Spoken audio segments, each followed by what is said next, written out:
Salve pessoal, tudo bem? Davi Vega com vocês novamente, né? Dando continuidade à nossa série de vídeos sobre livros. Hoje eu quero falar de um autor especificamente que tem uma produção vasta, né? Principalmente na área da historiografia, da história, né? Que é o nosso grande Eric Hobsbawm, né? Eu tenho esses livros aqui dele, mas eu vou falar especificamente de um hoje, né?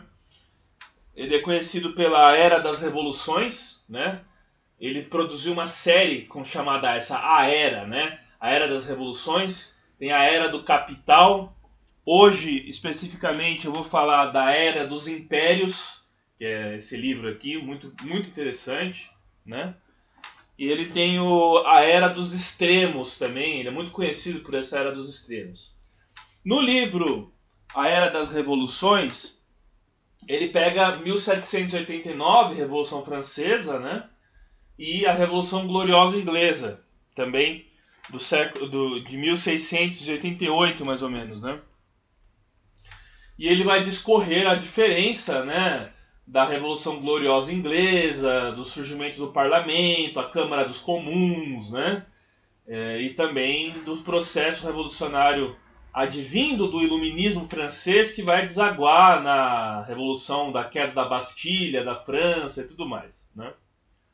O curioso é que o Hobsbawm, quando ele escreve, ele não apenas traz fatos históricos, mas ele traz também uma imbricação de outras áreas da cultura, trazendo também dados, por exemplo, da inteligência, a inteligência que seria as classes mais abastadas e eruditas dos países, né? A questão intelectual também, a da produção intelectual mediante determinado evento, da produção econômica e material. E essa questão material é muito importante do Hobsbawm, porque ele sempre foi um marxista, né? Ele é um marxista, ele se utiliza do materialismo histórico. Ele foi membro do Partido Comunista Britânico também, né? Mas o que não invalida a sua obra, é claro que não, né? E hoje eu quero falar da Era dos Impérios, né? Nesse livro aqui ele vai falar do neocolonialismo, mas sobretudo de 1880 até 1914, esse período que é o chamado período de grande pujança da Europa e a consolidação do liberalismo, do mundo burguês, né, na sua ascensão maior, num período de relativa estabilidade até o início da Primeira Guerra Mundial, em 1914, que vai ser um marco que dizem que o século XX ele começa com a Primeira Guerra Mundial mesmo, né? Que ele faz essa quebra, né? É um marco para realmente uma nova mentalidade do século XX e não esse mundo dos imperialismos, né? Vamos dizer assim, que vinha acontecendo na Inglaterra, por parte da Inglaterra, da França, da Bélgica, né? Principalmente na partilha da África e das ilhas da Melanésia, da Polinésia e da Ásia também como um todo, a ascensão do Japão como potência, enfim, tudo isso ele vai discutir no livro e é o que eu gostaria de falar um pouco hoje. Mas por que esse livro aqui, A Era dos Impérios, ele é muito curioso se tratando de ser um livro escrito pelo Hobsbawm? Porque o Hobsbawm, ele nasceu numa antiga colônia britânica, ele nasceu em Alexandria, no Egito, né? Seu pai era britânico e sua mãe era austríaca, né? Ambos judeus. Então o Hobsbawm ele era de origem judaica, né?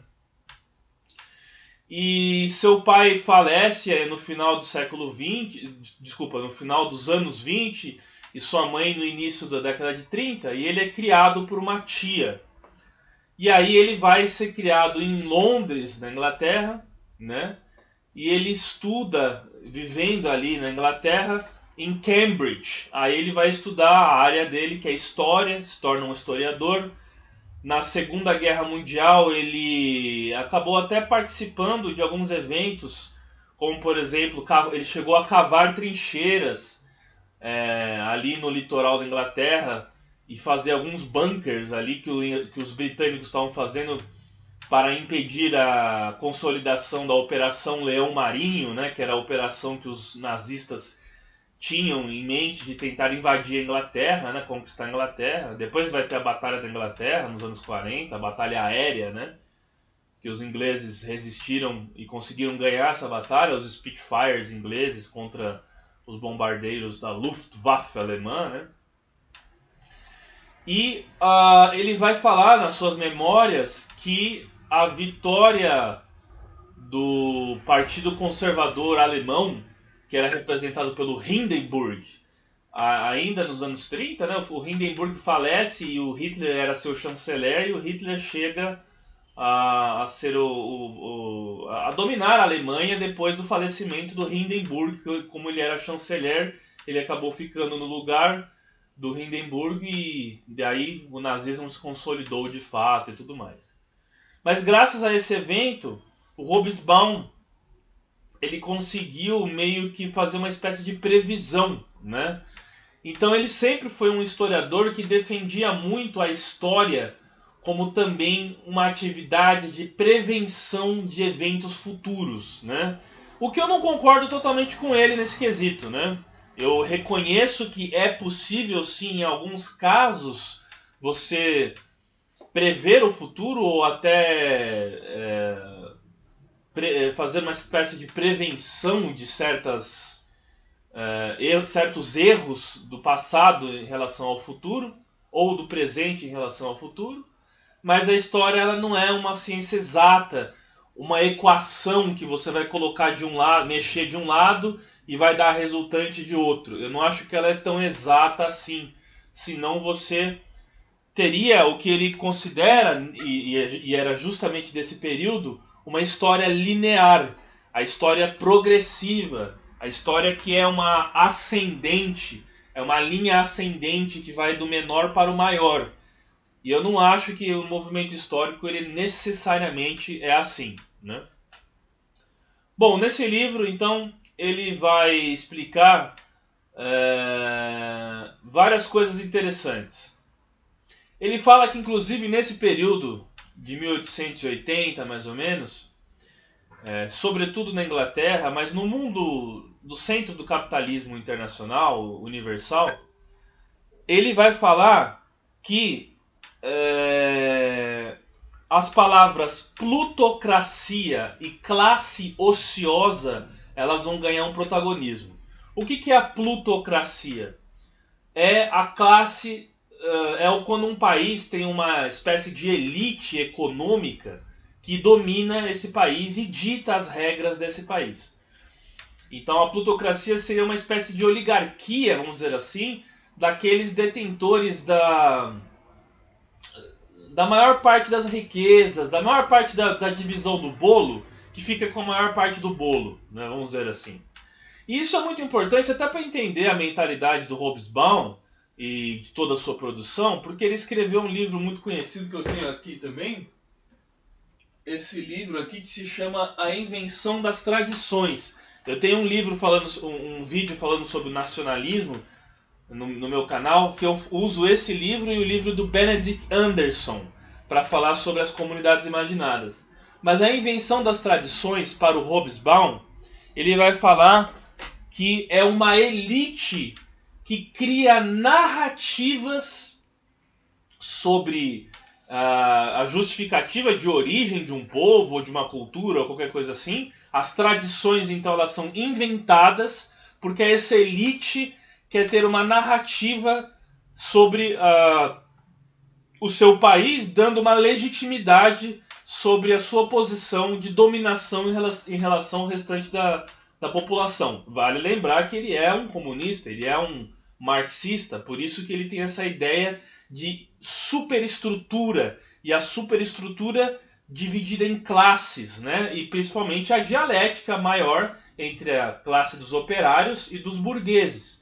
Então a classe dos burgueses seria essa elite plutocrática, que ele vai falar justamente nesse livro aqui, que ela surge e ganha um grande protagonismo, principalmente nessa segunda metade do século XIX, por conta do imperialismo, né, que estava acontecendo e o neocolonialismo também.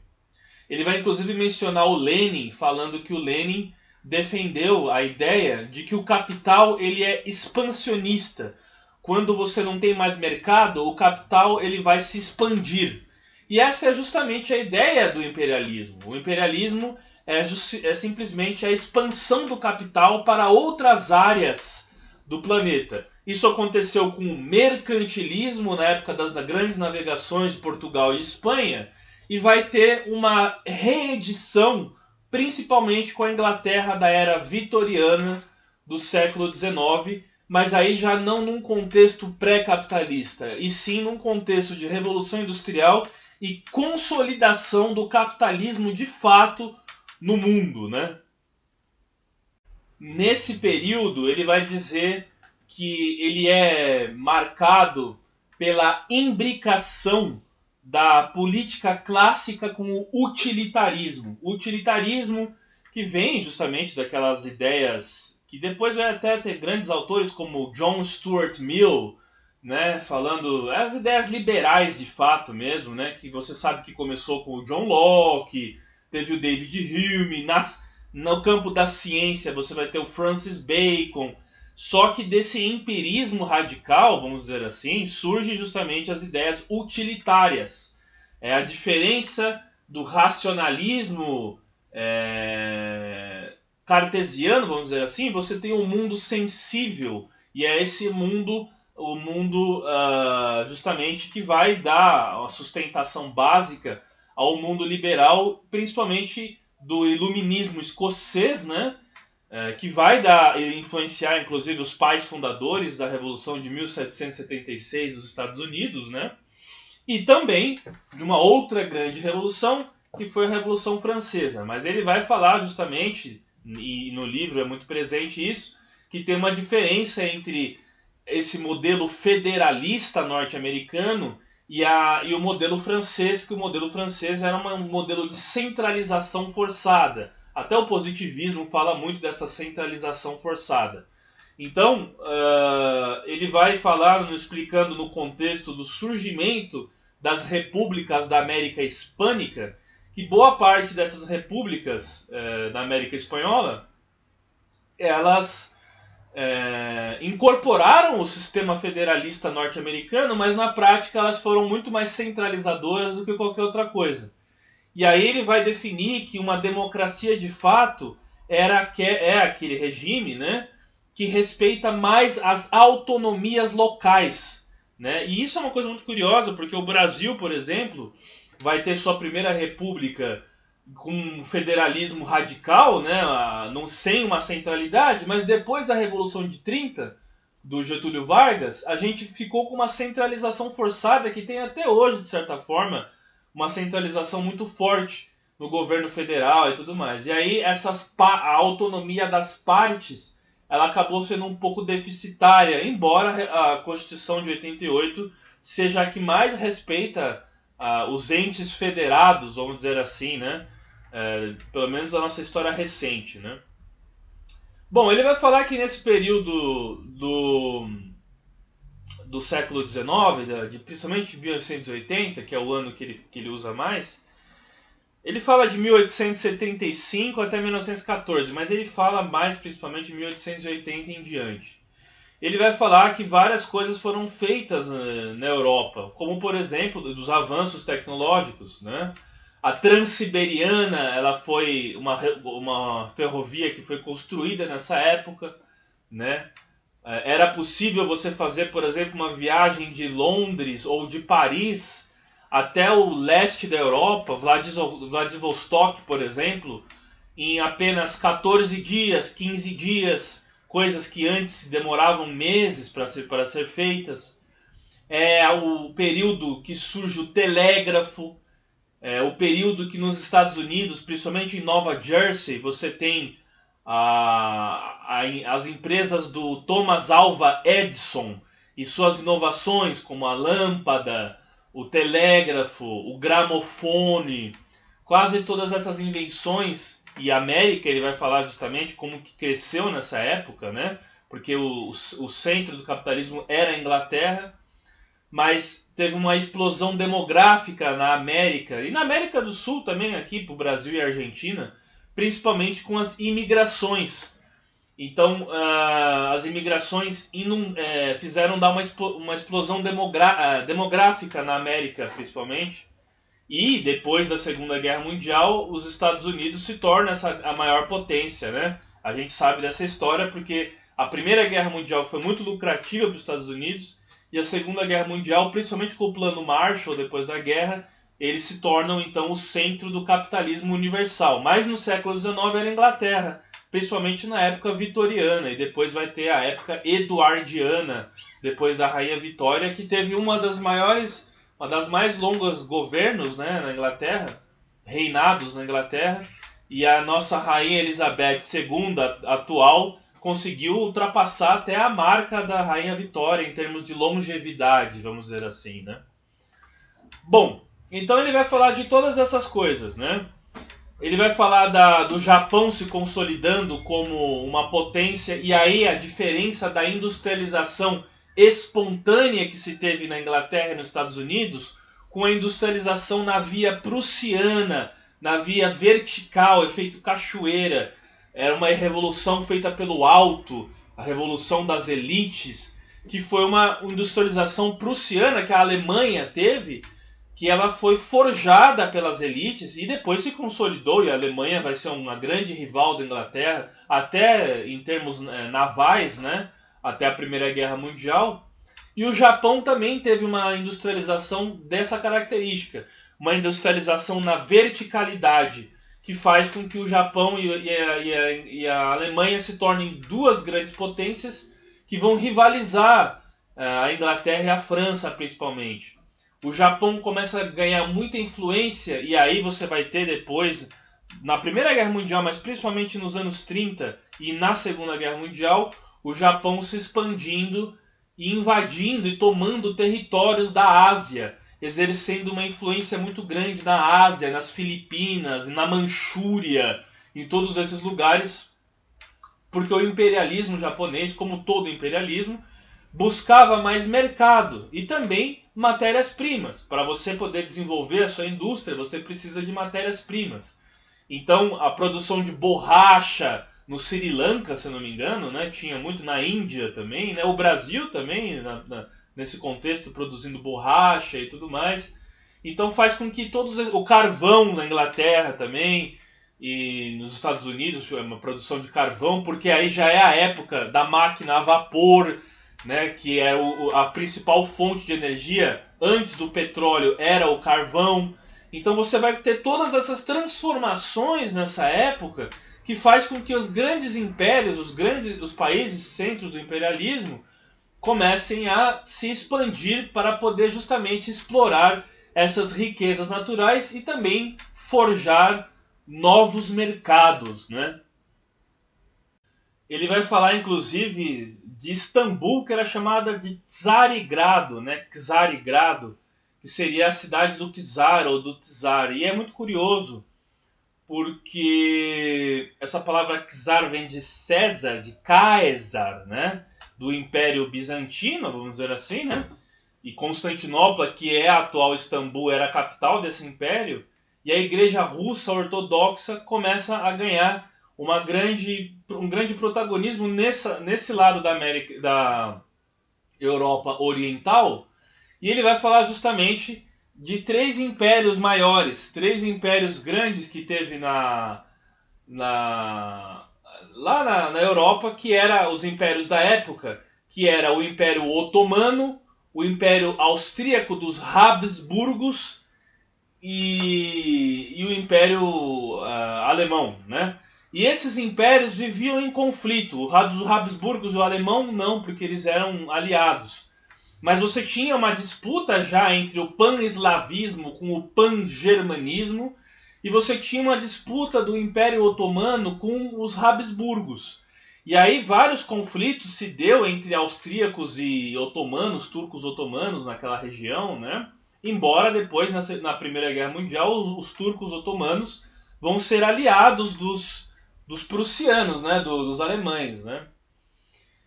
E no final da Primeira Guerra Mundial, todos esses impérios acabaram. Inclusive o Império dos Habsburgos austríacos acabou e a Áustria hoje é uma república, né? Bom, então você tem toda essa disputa nessa região. E ele vai falar o que marca um país sendo democrático é um Estado de Direito que funcione. E ele vai falar, então, inclusive, do caso da América Latina, que era composta por 17 repúblicas e um país imperial, que era o Brasil. O Brasil ainda era império nessa época, né? O império caiu em 15 de novembro de 1889, com a proclamação da República, mas que já se vinha tendo um movimento republicano muito forte no Brasil pedindo uma república, né? Mas que essas repúblicas do início do século XX, principalmente, da transição do século XIX para o século XX, em toda a América Latina, elas não podem ser consideradas democracias de fato, porque elas não atendiam a maior faixa da população. Os analfabetos não votavam, por exemplo, na Constituição de 1891, a primeira republicana brasileira, restringiu o voto aos analfabetos, as mulheres não votavam, então o sufrágio ele não era universal, né? E a democracia ligada apenas ao sufrágio é uma falácia. Tem outros fatores que dizem que não eram democracias de fato, porque havia uma dissonância entre os direitos jurídicos e os direitos políticos com o cidadão comum. Né? Não era nem as pessoas não tinham nem atingido o estágio de cidadania. Essa palavra cidadania, essa ideia do estado de bem-estar social, ele não existia nessa época. E é justamente nessa época que surge o estado de bem-estar social. A ideia do Estado como parceiro, ela surge justamente nesse período de longa duração do mundo burguês e do mundo liberal, que vai ter uma falência, o mundo liberal, com os comunismos e fascismos dos anos 20 e 30, do século seguinte, que era o século 20. Mas esse período longo, de 1875 até 1914, seria um período de grande apogeu do mundo liberal no mundo inteiro, de consolidação do mundo liberal no mundo inteiro, né? Bom, em termos de indústria, eles já estavam na Revolução do Aço, né? Já tinha siderúrgicas espalhadas por vários lugares, inclusive na Índia. A Índia é um país atrasado, mas a Índia tinha já uma empresa de siderurgia. O Brasil só vai ter a CSN depois da Segunda Guerra Mundial, a Companhia Siderúrgica Nacional. E a Índia, já no século XIX, tinha uma indústria de siderurgia, que o nome não me lembro agora. Deixa eu ver se eu tinha anotado o nome aqui. Tata. A empresa Tata já era uma empresa de metalurgia que a Índia tinha, né? E ele vai chamar o dito segundo mundo, seria a China, a Índia, esses lugares, né? O primeiro mundo, os países centro do capitalismo, e depois esse termo terceiro mundo, que se aplicava inclusive ao Brasil e a zona periférica do mundo, como a América Latina, a África e o Sudeste Asiático.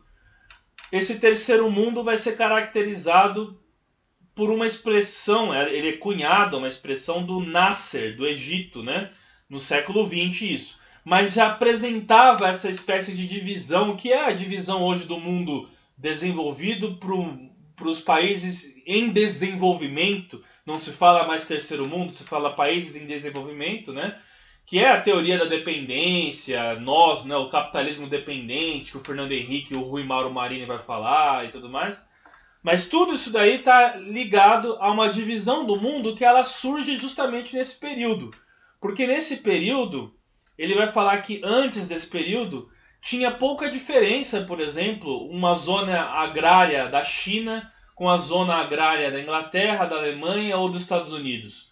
Né? O cidadão médio camponês, muitos deles até analfabetos, eles tinham um padrão de vida mais ou menos semelhante. Mas a Revolução Industrial e a urbanização do mundo, e a constante urbanização cada vez mais, produziu um distanciamento gigante desses países centro-capitalistas do mundo com o restante do mundo. E ele fala, por exemplo, que o PIB, né, a questão per capita, dobrou quando você teve a transição do século XIX para o século XX, da Inglaterra em relação à China, por exemplo. E depois da Primeira Guerra Mundial, era 7 vezes mais a renda per capita de um inglês em relação a um chinês. Até hoje você pode fazer essa comparação. Quanto que um operário chinês ganha em termos de dólar ou libra e quanto que um operário britânico ganha hoje, né? A gente pode fazer essa comparação também. Mas se multiplicou cada vez mais porque a Revolução Industrial, a segunda, a terceira Revolução Industrial, ela já produziu um gap, um vão, um distanciamento gigante entre esses ditos países industrializados e esses países periféricos que, na maioria das vezes, sofrendo com problemas de analfabetismo e de uma série de coisas, de problemas de IDH, problemas de mortalidade infantil e diversos problemas, subdesenvolvimento, subnutrição, né? O Brasil até hoje tem esses problemas. Muitos desses países eram vistos apenas como fornecedores de matéria-prima e os países centro do capitalismo do mundo é onde essa matéria-prima era transformada. Hoje já não é bem assim. Hoje os países de primeiro mundo eles se garantem mais pelo setor de serviços, né? O setor de inteligência e de serviços.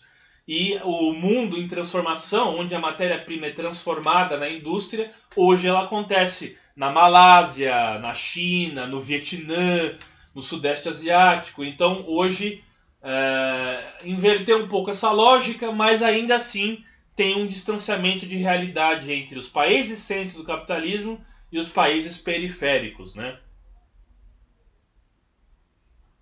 Ele vai falar nesse livro aqui que nesse período de 1880 até 1914, mais ou menos, que é o período que vai ter, se eu não me engano, 1889, o ano da Internacional Socialista, né? E o surgimento do fabianismo, da sociedade fabiana e tudo mais, ele vai ser marcado por essa a ideia de progressismo, né?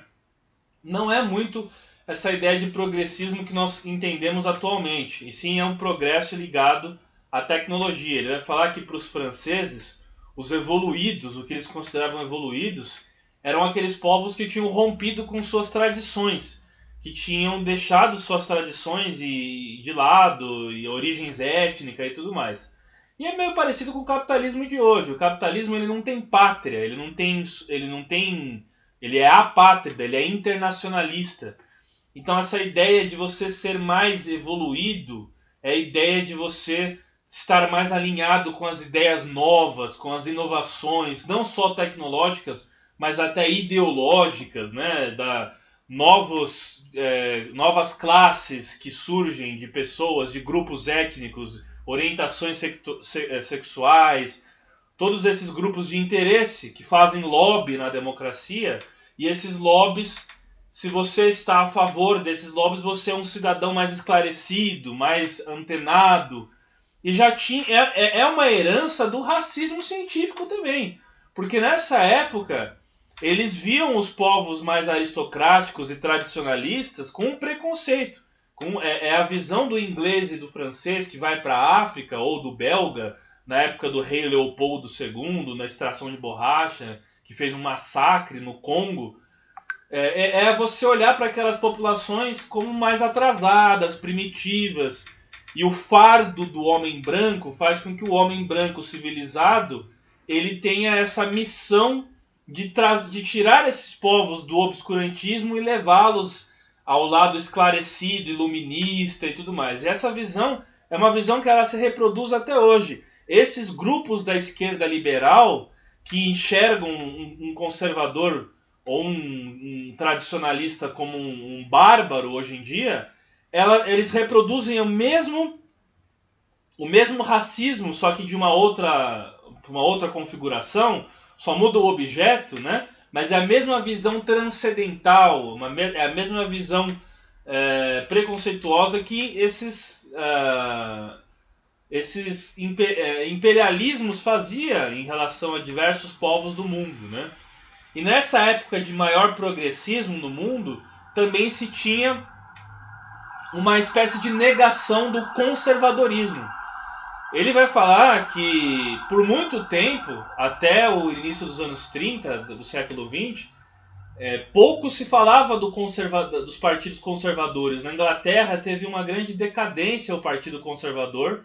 Vocês sabem que tinha os Tories e os Whigs, que eram os liberais, mas com o surgimento do Partido Trabalhista e a ideia de progresso também, de progressismo, por muito tempo não se falava, teve uma espécie de decadência o conservadorismo. Hoje no mundo o conservadorismo está em alta, mas se você pegar pelo menos dos anos 80 até alguns anos atrás, uns 3, 4 anos atrás, o conservadorismo também estava em baixa. Agora é o momento que ele está em alta. E esse movimento da história de centralização e descentralização, ele já acontece sempre, aconteceu sempre.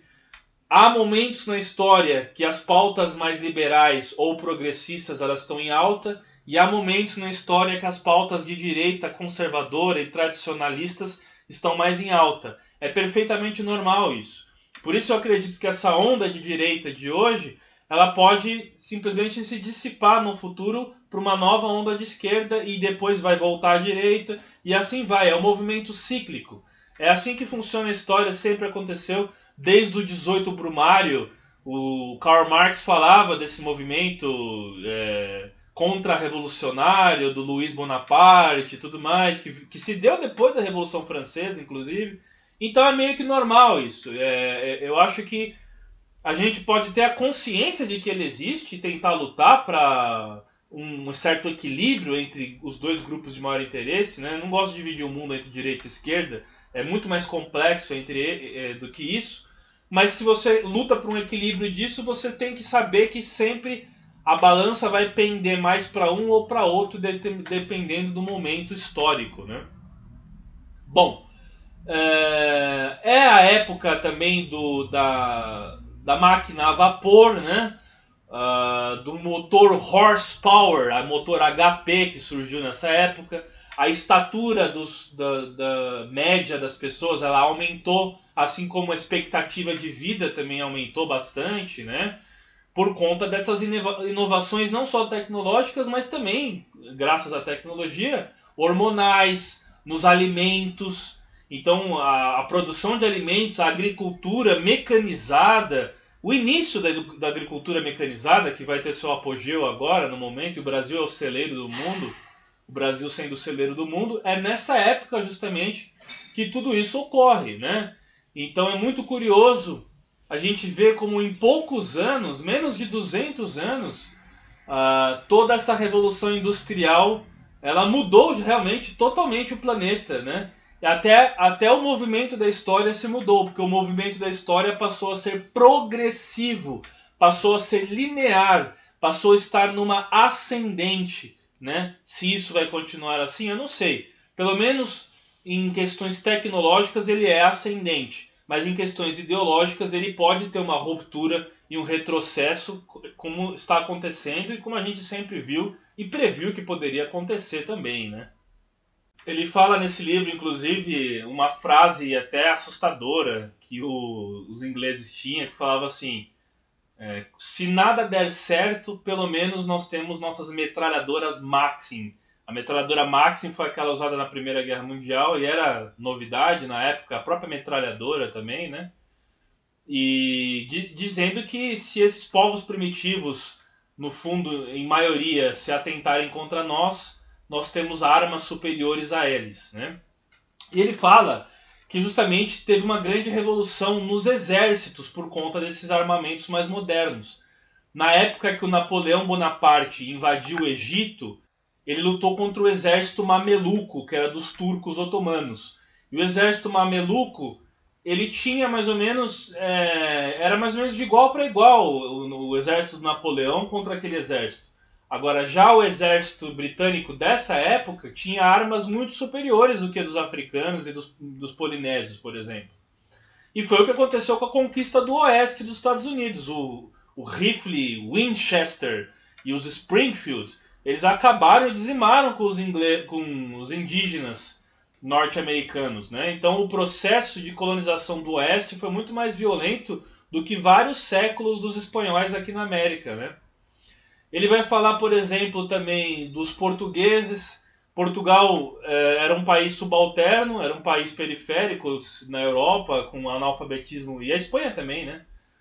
Com um analfabetismo alto e tudo mais, mas que conseguia ainda ter colônias. Diferente da Espanha, que perdeu suas últimas colônias de Cuba, Porto Rico, Guam e Filipinas na Guerra Hispano-Americana de 1898, e que vai dar a origem à geração perdida, a geração pessimista espanhola de intelectuais de 1898, por conta da perda desses territórios ultramarinos, e aí foi o fim do Império Espanhol, eles ficaram só com algumas possessões no norte da África. Os portugueses tinham grandes colônias na África, né?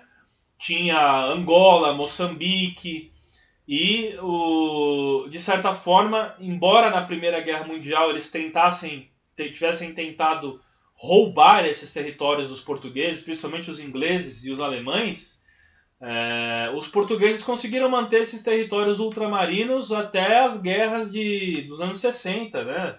Na época do Salazar, lá que as colônias de Angola e Moçambique lutaram contra Portugal. Então, curioso isso que um país meio considerado periférico para a Europa e tudo mais conseguia ainda ter esse território ultramarino, né? Enfim, é um livro muito interessante, muito bom mesmo, vale a pena vocês lerem. Ele fala sobre a questão russa também, ele vai falar sobre várias questões, né? Não só sobre o imperialismo dos britânicos e dos franceses, que é o que a gente mais fala, e dos alemães de certa forma também, mas também do eslavismo, do pan-eslavismo, né? Enfim, é muito curioso todos esses apontamentos que o Hobsbawm faz, né? Ele faleceu em 2012, o Hobsbawm, né? E aos 95 anos, se eu não estou enganado, e deixou uma vasta bibliografia. Se vocês gostam de estudar o período dos grandes imperialismos e tudo mais, o Hobsbawm é arroz com feijão. Ele é muito importante mesmo. E toda a sua produção literária, né, vamos dizer assim, toda a sua produção toda a sua bibliografia é muito importante para a gente estudar e entender, pelo menos a história do mundo contemporâneo, né, que é a história da era das revoluções, do capital, dos impérios, que é esse daqui, e também do século XX na era dos extremos, né? Esse racismo científico, né, com as ideias do Lombroso, Cesare Lombroso, as ideias do Arthur de Gobineau, que era inclusive amigo do imperador Dom Pedro II no Brasil, vai propiciar as grandes imigrações ao Brasil e à Argentina, principalmente, no intuito de branqueamento, de embranquecer a população. Na Argentina, esse branqueamento ele foi até maior do que o do Brasil, né? Sobretudo com imigrantes espanhóis e italianos principalmente na Argentina, mas não só, alemães também e outros também. E no Brasil, esse branqueamento era incentivado pela miscigenação. Era que os povos locais se miscigenassem com os imigrantes, gerando indivíduos mais brancos. Né? É um processo de branqueamento através da própria miscigenação. Né?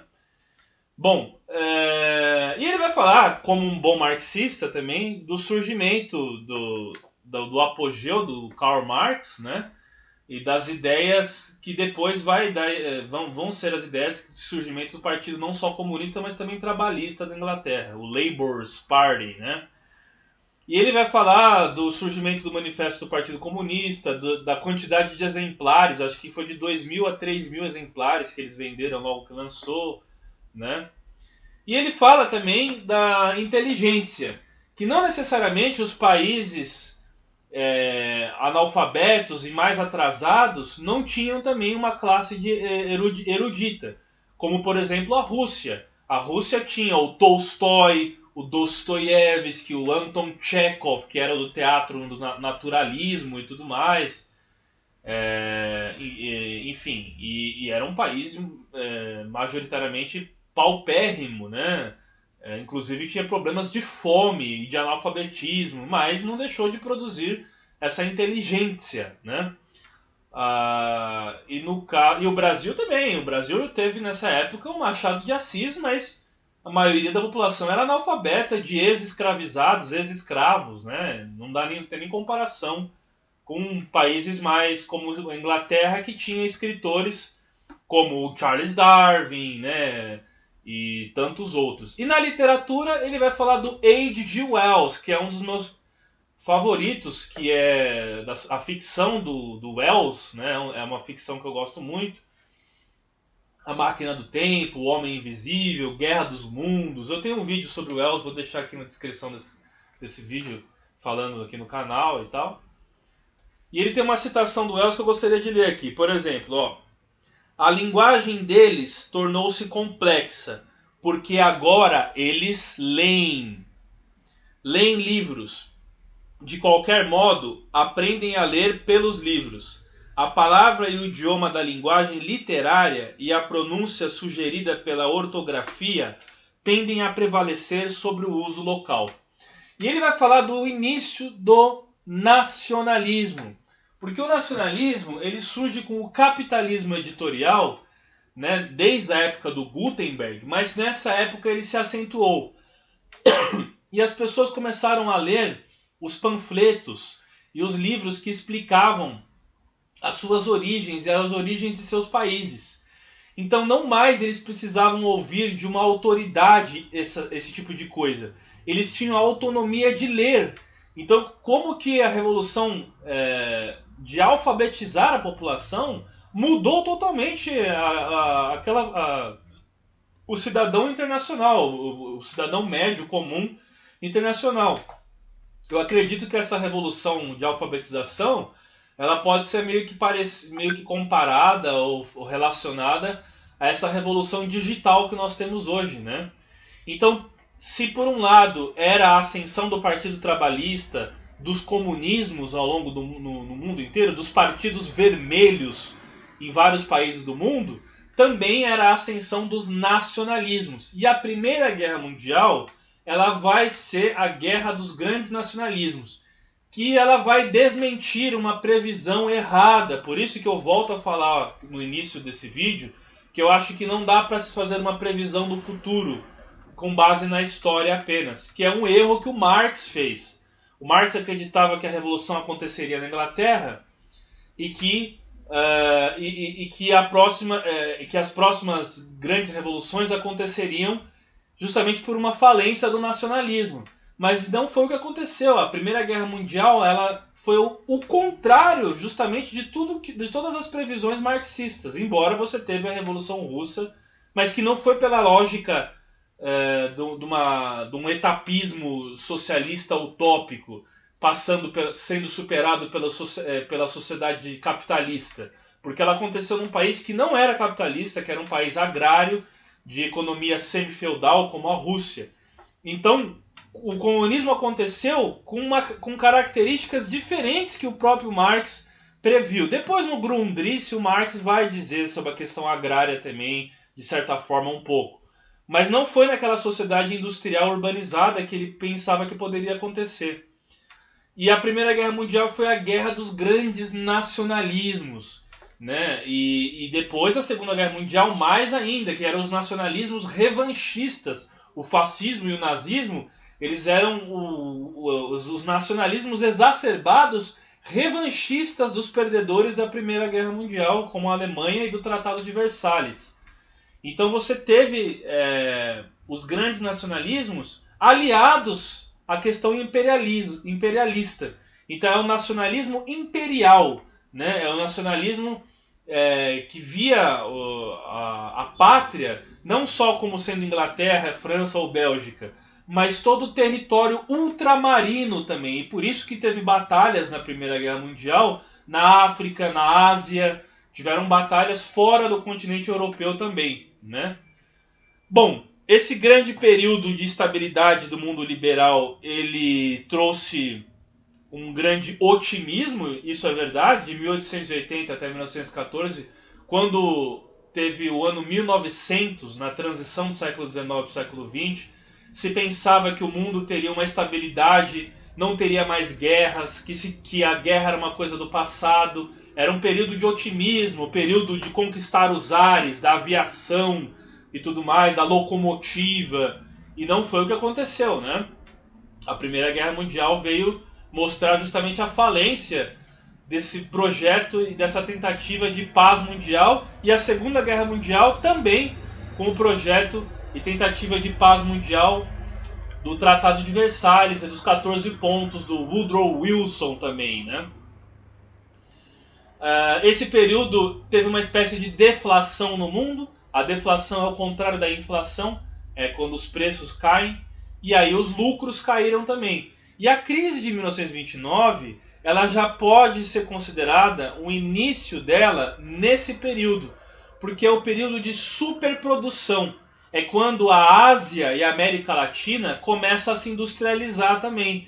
E no mundo você tem uma grande quantidade de oferta para pouca demanda. Então é a crise da superprodução. E a superprodução começou nessa época justamente. E cada vez mais com uma tecnologia se aprimorando, as máquinas melhorando e tudo mais, aconteceu exatamente isso.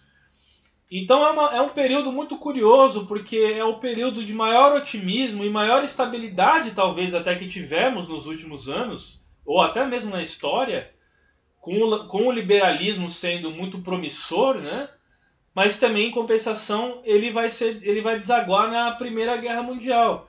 E a gente sempre comete esse erro quando nos períodos de pujança, nos períodos de otimismo, de achar que não teremos novas crises.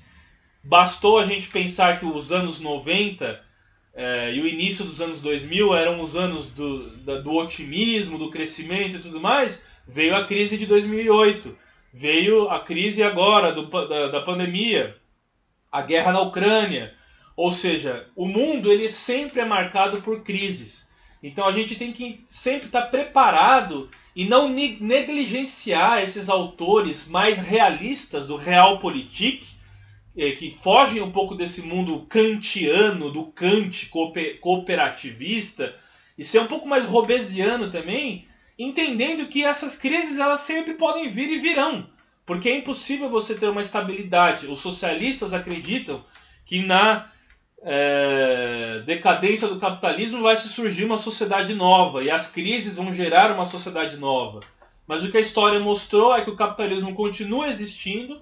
Muito pelo contrário, se radicaliza à direita, os conservadorismos, o antiliberalismo muito forte nessas crises, como uma espécie de reação para preservar o status quo frente à ameaça de algo que pode mudar e revolucionar tudo. Certo, gente? Então eu não vou falar do livro inteiro aqui, o meu tempo está acabando também. Recomendo esse livro, a série de livros do Hobsbawm. Todos eles são muito bons. A Era das Revoluções, quem sabe eu faço um vídeo mais pra frente. Mas a Era dos Impérios, que vai acabar com a Primeira Guerra Mundial e com todo esse otimismo. E é bem capaz da gente, espero que não, ter uma ruptura ainda mais radical, quem sabe mais pra frente. E para isso, basta que estejamos cada vez mais preparados. Obrigado, curta, se inscreva, compartilhe, dê o seu like. Valeu, gente. Até mais.